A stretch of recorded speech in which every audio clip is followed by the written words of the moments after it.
Some power!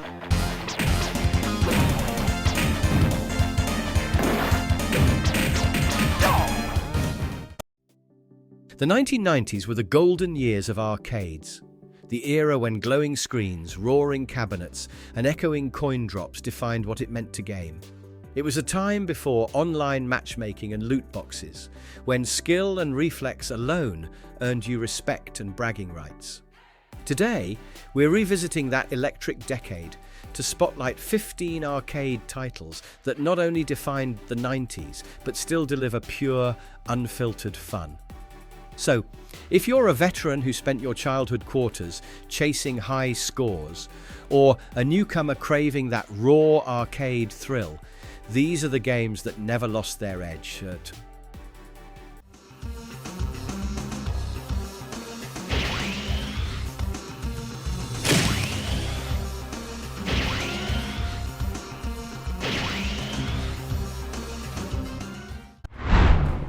The House of the Dead 2.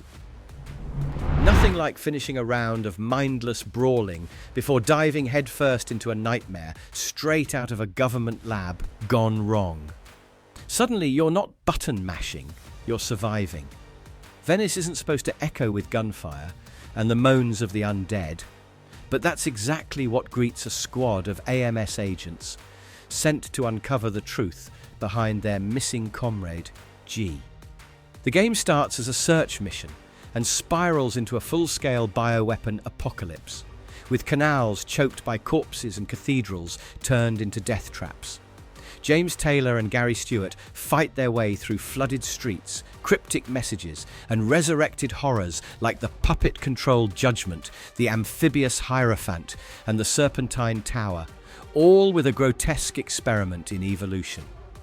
Above them all looms Caleb Goldman, the deranged visionary financing the chaos, whose skyscraper hides the final monster, the crystalline emperor, programmed to restore balance by annihilating humanity.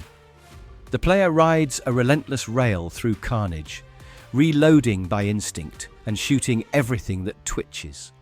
Every rescue alters the route, every mistake changes the ending, and every bullet inches you closer to finding G, or joining the ranks of the undead. The House of the Dead. 2 doesn't let you play hero. It makes you survive 1.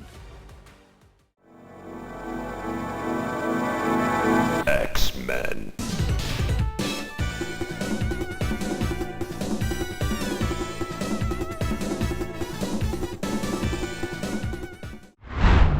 X-Men the arcade game.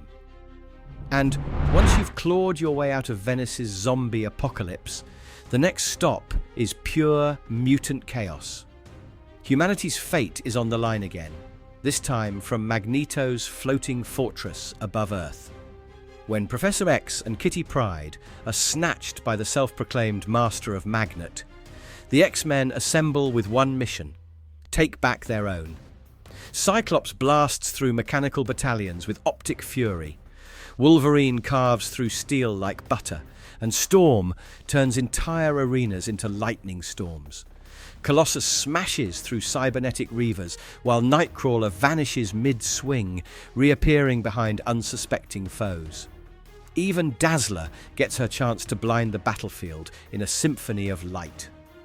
The levels feel like a classic comic panel come to life, sentinels raining from the skies, the hulking blob blocking bridges, Pyro igniting the city, and Nimrod turning streets into energy death traps.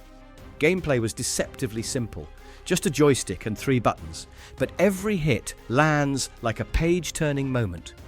The mutant power system forces strategy. Go all in with your special attack, and you'll bleed your own life away. 6-player cabinets stitched 2 screens together for chaotic brawls that filled arcades with cheers and button-smashing thunder. It's comic book warfare turned arcade spectacle, a superhero crossover you could actually punch your way through. Hey, come on over, have some fun with Crazy Taxi! Yeah, yeah, yeah, yeah, yeah!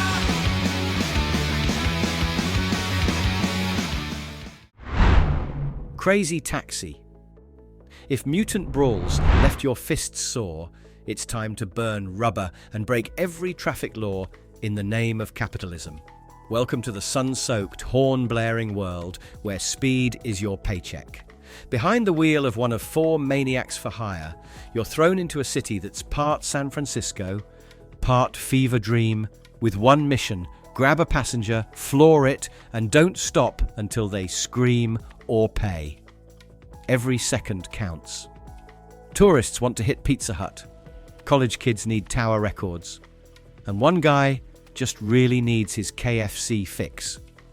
There's no map reading or GPS wisdom here, just a giant green arrow that vaguely points that way. And it's up to you to make it work while weaving between buses, leaping off ramps, and ramming through traffic like gravity owes you money. Drifting within inches of death nets you bonus tips, while the clock mocks you mercilessly. Arcade mode rewards flawless efficiency with precious extra seconds, and Dreamcast's crazy box minigames like taxi bowling or balloon popping test just how deranged your driving really is. You're basically redefining traffic laws. Loud, fast, and gloriously rude, Crazy Taxi is a capitalist symphony performed entirely at 120 miles per hour.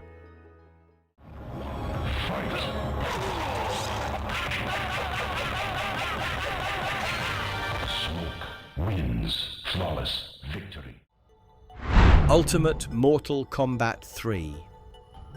If racing through traffic wasn't enough adrenaline, this next one drags you straight into a bloody arena where mercy is a myth and survival comes down to who can hit faster or finish harder. The realms are once again at war, and Shao Kahn's shadow has swallowed Earthrealm whole. In this brutal follow-up, returning assassins and resurrected warriors crawl out of the grave to reclaim vengeance. Kitana defies her clone Melina's memory.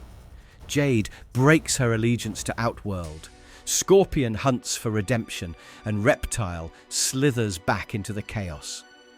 The story is a rebellion against a tyrant who wants to merge worlds through sheer force and soul collection. From Khan's molten caverns to the eerie blue portals of forgotten realms, every stage felt like a last stand, drenched in myth and menace. 2-on-2 and 8-player tournament modes let the carnage multiply, while refined combos, aerial juggles, and revamped chain systems turned every round into a choreography of violence. Ultimate Mortal Kombat 3 demanded obsession, one perfectly timed fatality at a time.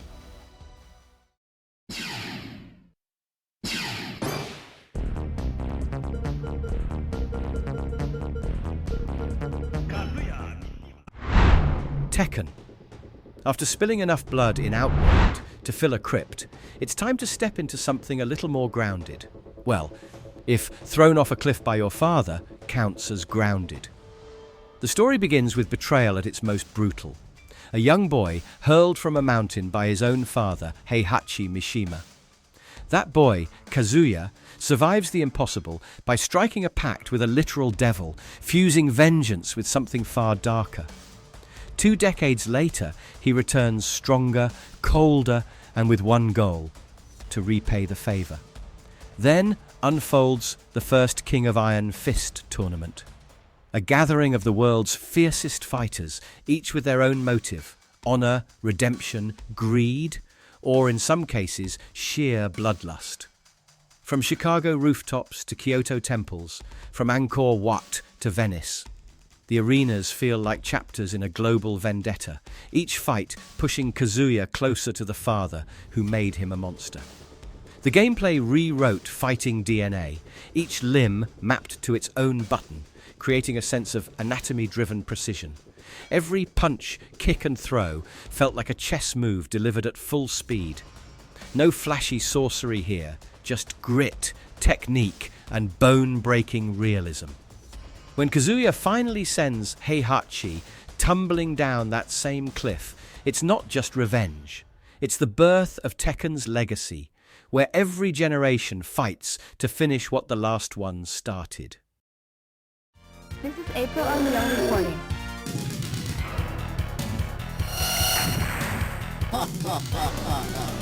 Hey, Krang, bring that statue back. Teenage Mutant Ninja Turtles, Turtles in Time. And just when you think revenge-fueled martial arts couldn't get wilder, four mutant brothers skateboard right through time itself to remind you that justice can come with extra cheese. It all kicks off in the most New York way possible. A Sunday news broadcast, April O'Neil doing her thing, and then boom! Krang swoops in from the sky and steals the Statue of Liberty like it's just another trophy for his interdimensional apartment. Before the Turtles can even process the theft, Shredder hijacks the airwaves, mocking them from the Technodrome. It's all about high-energy chase through alleys, sewers, and time itself, straight from 1990s Manhattan to the prehistoric wastelands, pirate ships, and even a techno-future where laser foot soldiers never stop spawning. Along the way, Leonardo slices through mutant gangs, Donnie bashes robots with his bow staff, Mikey spins into chaos with pure attitude, and Raph proves sarcasm can be lethal. You can grab foot soldiers and slam them into each other, or fling them right at the screen, a legendary move that made arcades erupt.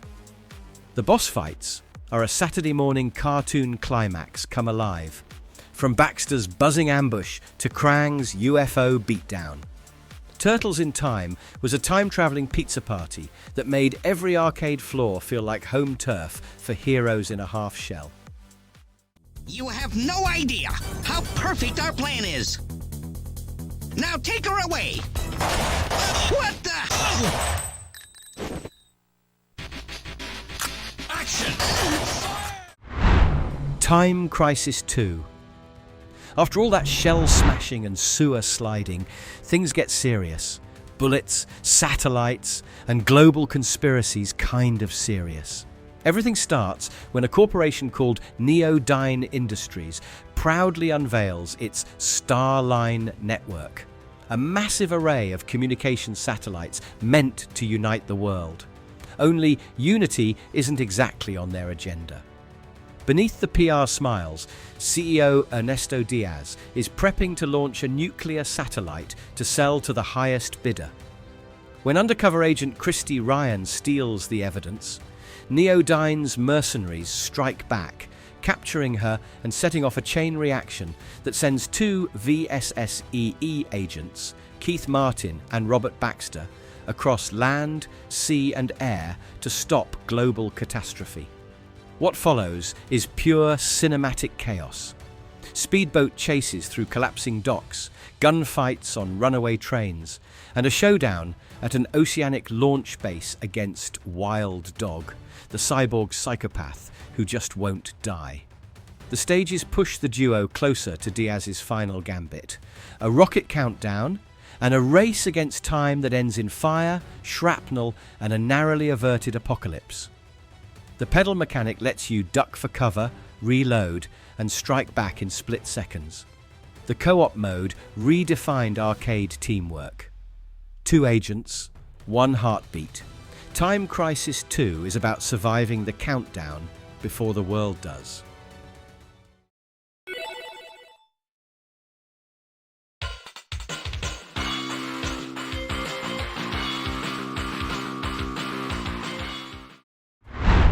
Super Street Fighter 2 Turbo. And after saving the planet from exploding satellites, what better way to cool off than with a global tournament where fighters settle world peace by uppercutting each other into unconsciousness? The story is classic. Warriors from every corner of the world gather again to determine who's truly the best, but this time, the stakes feel heavier. The familiar faces, Ryu's stoic discipline, Chun-Li's vengeance-fueled grace, Guile's military precision, and Monsieur Bison's pure evil collide under new rules that change everything. The mysterious Akuma, the shadow who annihilates challengers before the match even begins, lurks in the background as the secret boss of all secret bosses.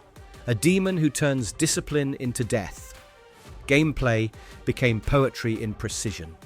Super combos arrived, explosive, multi-hit finishers that rewarded timing and punished hesitation.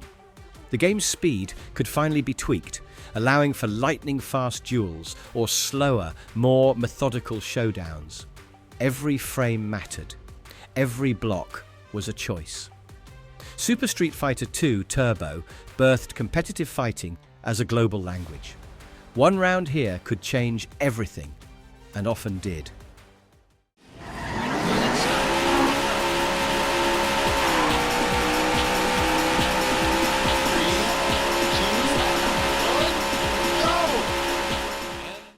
Daytona USA. And after all those world warriors and assassins have thrown their last punches, it's time to buckle up and hit the asphalt, where the only finishing move that matters is crossing the line before your timer hits 0. Welcome to Daytona USA, Sega's neon-drenched, adrenaline-fueled monument to speed. You're behind the wheel of the Hornet, a growling stock car built for one thing: velocity. The goal is pure arcade instinct: fly through checkpoints, dodge 39 other maniacs, and shave milliseconds off your lap time across 3 iconic tracks. 7 Speedway is a love letter to Daytona itself. Dinosaur Canyon trades for cliffs and fossils, and Seaside Street Galaxy pushes you to drift through city skylines with physics that still feel startlingly alive. The cabinet's force feedback wheel made you feel every collision and skid, like the machines trying to shake your arms off. And when 8 linked machines roared together in an arcade, that was thunder in stereo. The rolling start, the drifting corners, the rubber-banding rivals, and that unforgettable anthem combined into an experience equal parts speed and soul.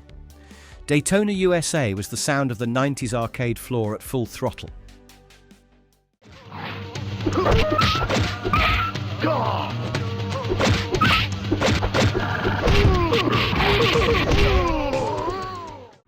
Killer instinct. After tearing through NASCAR-grade tracks, the only logical next step is an underground tournament run by a shady mega-corporation testing murder machines and mutant gladiators for science. Welcome to Killer Instinct, where Ultratech's business model is equal parts biotechnology, dark sorcery, and corporate homicide. Every fighter in this brutal showcase has a story sharper than their punches.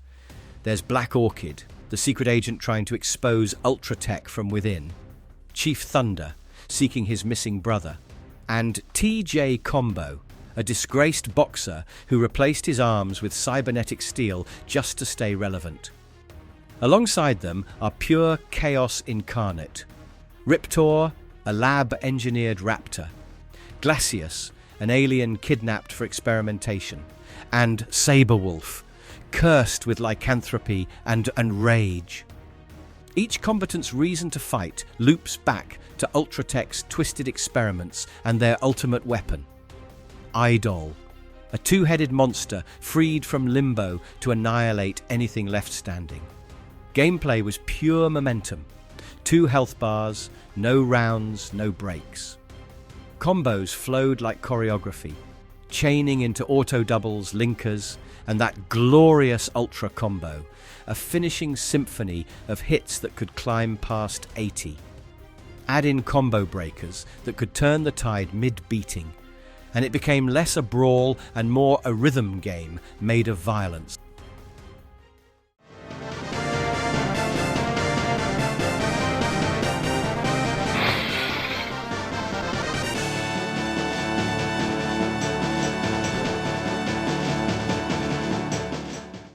The Punisher. And after cyborgs, monks, and mutant velociraptors, we end up back where vengeance was born, in the grimy alleys and burning high-rises of New York City. Frank Castle's world is about punishment. When his family is murdered after witnessing a mob hit, the former Marine doesn't seek justice. He becomes it. From that day on, the Punisher wages a one-man war on organized crime, dismantling Kingpin's empire one corpse at a time. The levels feel like a new battleground in his crusade. casino fronts littered with bodies, Florida resorts crawling with mobsters, and drug-smuggling docks where Frank clears house with grenades, flamethrowers, and sheer willpower.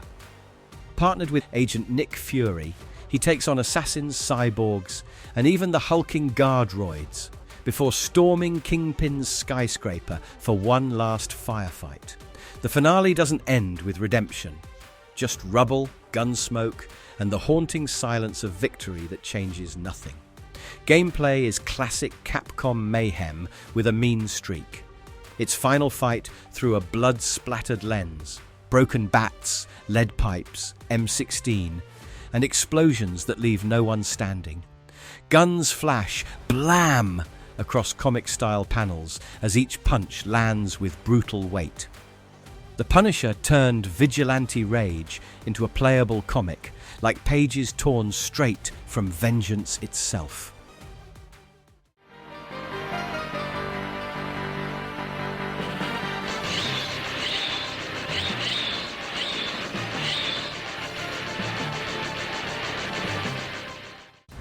Alien vs. Predator. And just when you thought vigilante justice was as brutal as it could get, an acid-dripping apocalypse arrives to prove otherwise. Sandrad, California, ground zero for a bioweapon experiment gone catastrophically wrong. The streets crawl with xenomorphs, their hissing silhouettes cutting through the fire and smoke. Two cybernetically enhanced colonial marines, Major Dutch Schaefer and Lieutenant Lin Kurosawa, are the last humans standing when a pair of predators descend, not to hunt them, but to ally with them. It's a temporary truce, forged in chaos, humans and aliens' fiercest predators teaming up to cleanse Earth of its own nightmare. Together they storm hive-riddled streets, smash through labs, crawling with facehuggers, and burn their way to the Weyland-Yutani ship, where General Bush's twisted bio-warfare project spirals into oblivion. When the alien queen finally tears through the decks, it's a showdown between pure primal evolution and the last weapons humanity and the Yautja have left. The finale ends with Sandrad in flames and a haunting farewell that promises the next encounter won't be friendly. Gameplay was an orchestration of carnage.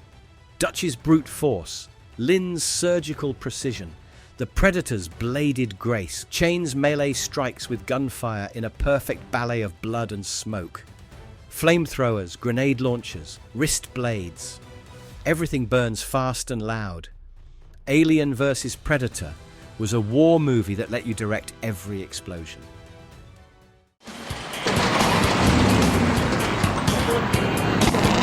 Ready, set, go!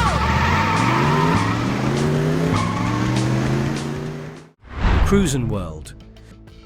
And after melting xenomorphs in fire and steel, the only logical cooldown is flooring a supercar through pyramids, volcanoes, and eventually the moon itself. Cruis'n World took the arcade's obsession with speed and wrapped it in a postcard tour of the planet. From the beaches of Hawaii to the temples of Japan, across the dunes of Egypt and the streets of New York, each track feels like a sugar-rushed travelogue. It's all simple here. Hit checkpoints, dodge traffic, and cross the finish line before the timer blinks out. But there's some flair, wheelies for extra boost, mid-air flips to shave seconds off your time, and crashes that look like fireworks. Complete every stage, and your car gets strapped to a rocket, literally, blasting off to a lunar track, where a cheeky presidential cameo even pops up during the moon victory scene on some versions. The gameplay was everything 90s arcade energy, exaggerated physics, drifting that feels more like surfing asphalt, and a soundtrack that screams go faster. Cruis'n World wasn't about realism. It was about joyriding across the planet, pedal down, grinning all the way to orbit. Versus Hwang Song-Joon. Battle 1. Fight!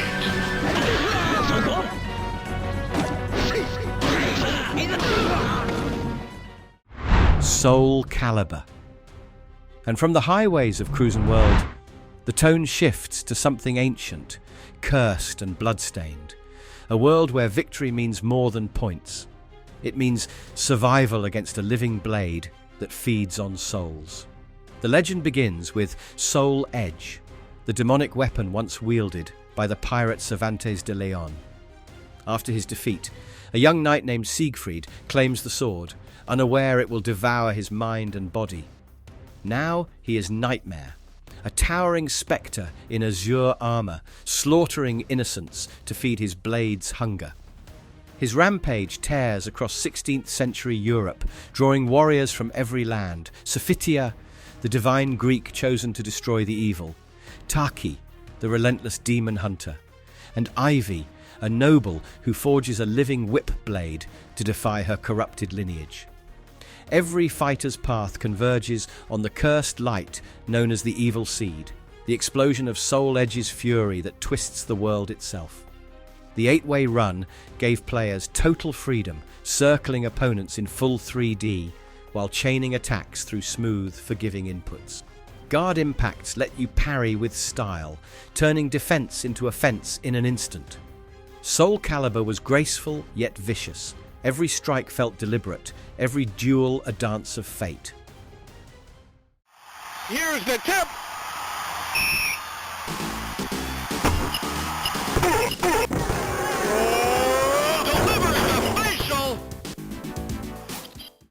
NBA Jam.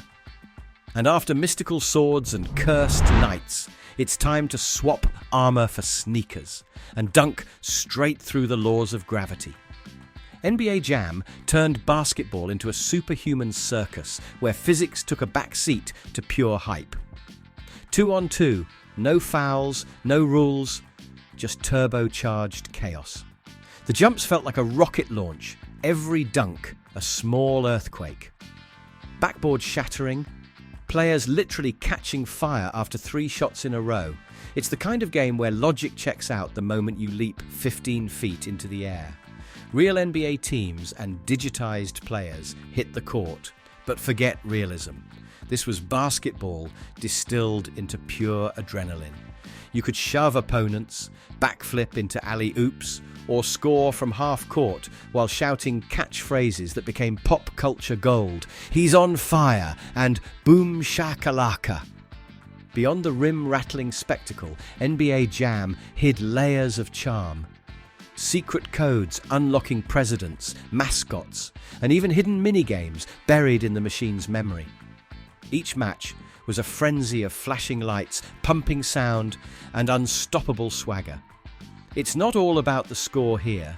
It was about style, momentum, and the pure electricity of being on fire until the buzzer hit. Even in an age of 4K graphics and cinematic storytelling, these arcade classics still hit harder than most modern releases.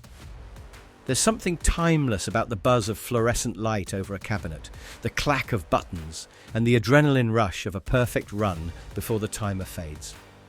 These 15 legends from the 1990s remain more than nostalgic memories. They're benchmarks of creativity, design, and pure playability.